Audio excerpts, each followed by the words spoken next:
السلام عليكم. اليوم عندنا تمارين لتقوية عضلات الرقبة لمنع انزلاق الغضروف. التمارين كالآتي. التمرين الأول هو إطالة للعضلات الرقبة بهذا الشكل.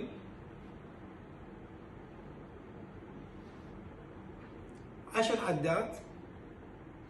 بعد هذا التمرين يمين يسار 10 عدات. التمرين الثاني هو البقاء في وضع محدد 30 ثانية.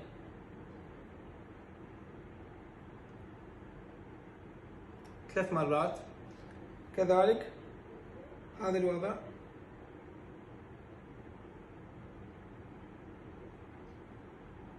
ثلاثين ثانية. هذا الوضع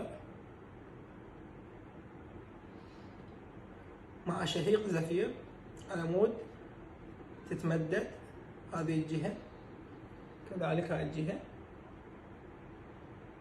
بعد ما خلصت كل نقطة كل وضعية 30 ثانية 3 مرات، عملية استدارة بهذا الشكل خفيفة 10 يمين 10 يسار.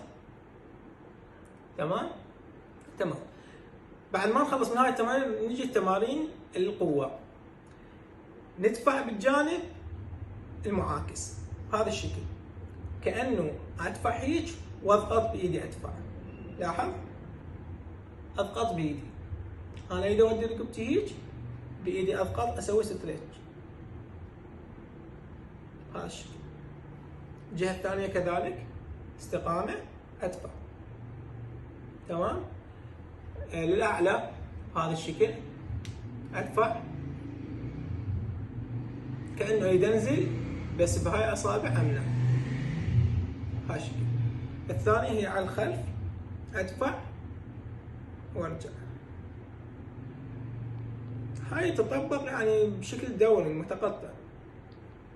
أدفع على مود نقوي العضلات الرقبة لتفادي الانزلاق الغضروفي. بعد هذه التمارين ان شاء الله اسبوعين 3 بنصير عندنا اطاله وقوه بالعضلات. راح ندخل بتمارين اضافه وزن. تمام. يلا في امان الله.